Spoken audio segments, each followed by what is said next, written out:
नमस्कार दोस्तों, इस वीडियो में हम बात कर रहे हैं हर्षद मेहता के बारे में। हर्षद मेहता का पूरा नाम हर्षद शांतिलाल मेहता है।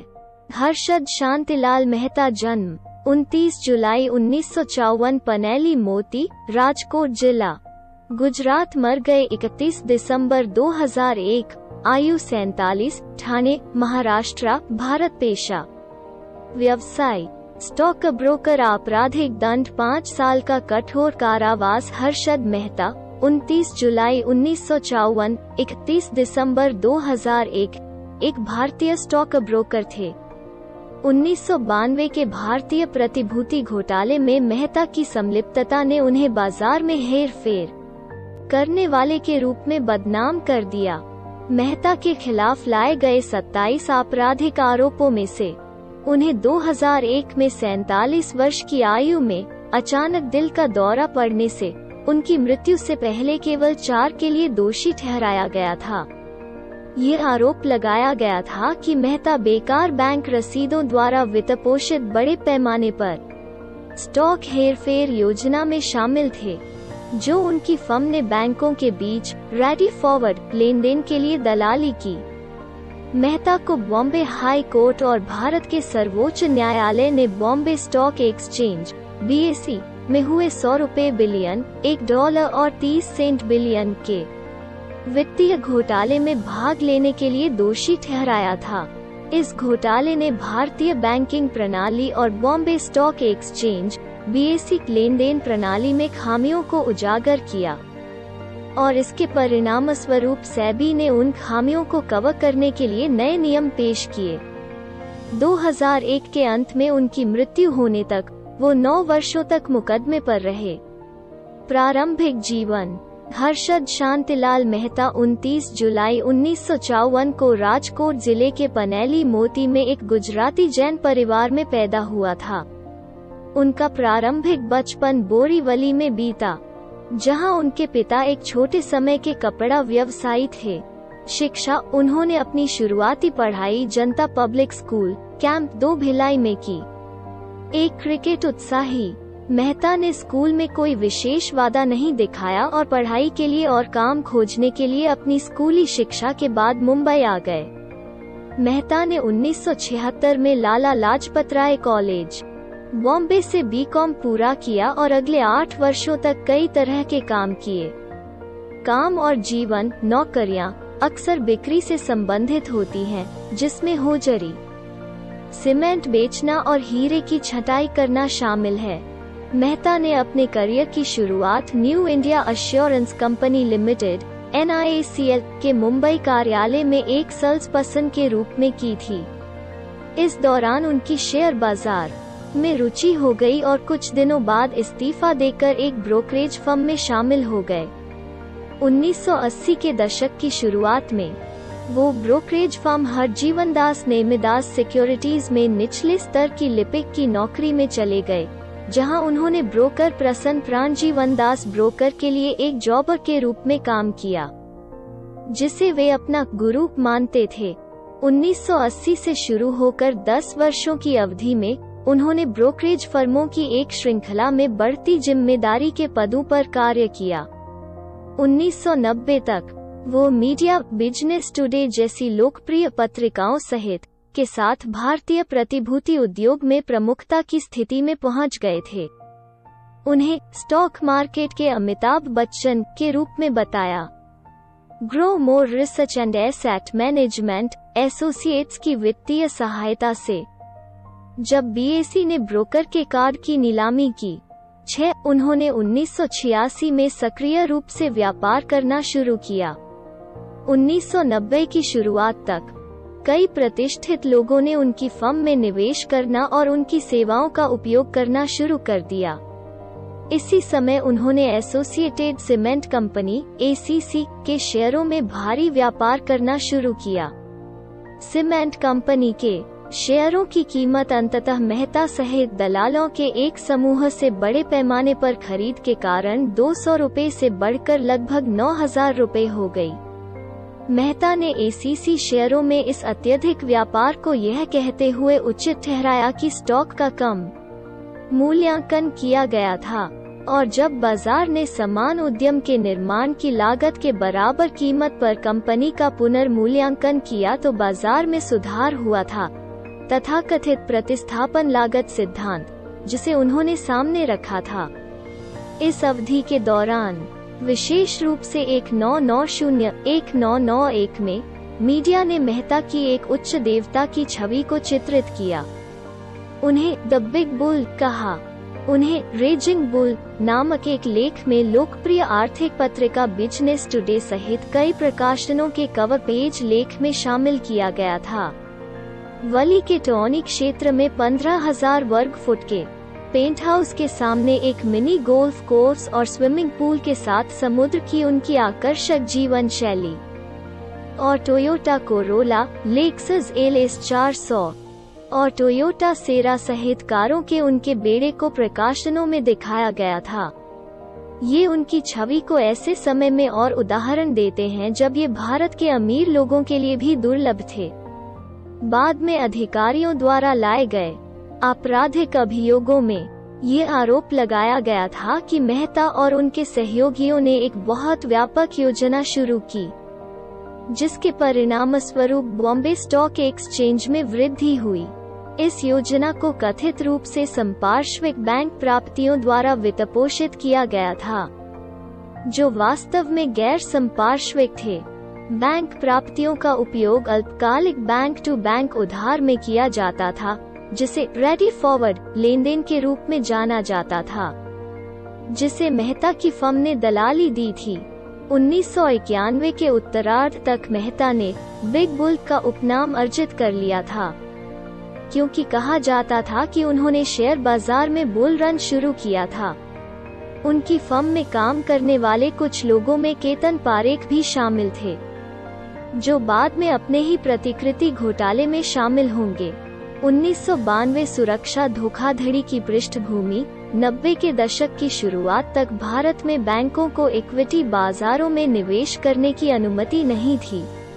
हालांकि उनसे सरकारी निश्चित ब्याज बॉन्ड में लाभ पोस्ट करने और अपनी संपत्ति का एक निश्चित अनुपात सीमा बनाए रखने की उम्मीद की गई थी।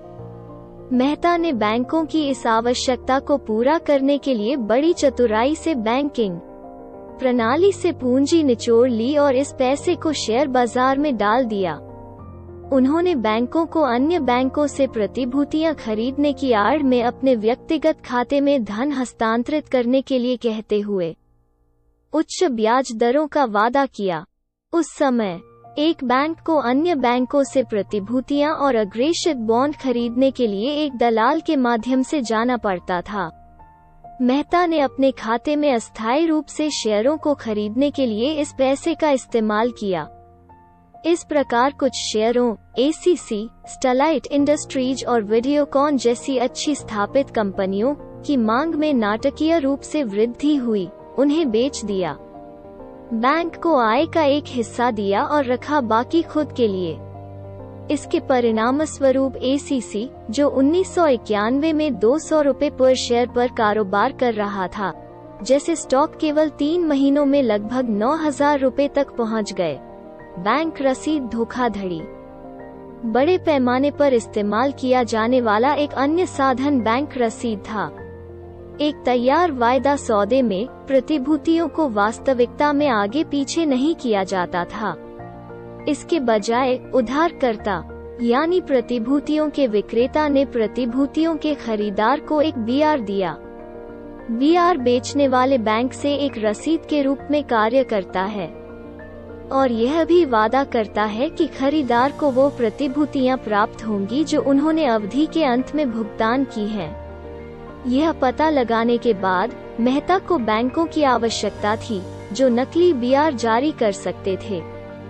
यह बीआर नहीं किसी भी सरकारी प्रतिभूतियों द्वारा समर्थित। एक बार जब ये नकली बीआर जारी किए गए तो उन्हें अन्य बैंकों में स्थानांतरित कर दिया गया और बैंकों ने बदले में मेहता को पैसा दिया, स्पष्ट रूप से यह मानते हुए कि वे सरकारी प्रतिभूतियों के खिलाफ उधार दे रहे थे, जबकि वास्तव में ऐसा नहीं था। 13 उन्होंने एसीसी की कीमत 200 रुपए से 9,000 रुपए तक ले ली। यह 4400% की वृद्धि थी। शेयर बाजार गर्म हो गए थे और बैल पागल हो गए थे, चूंकि उसे अंत में मुनाफा वसूली करनी थी।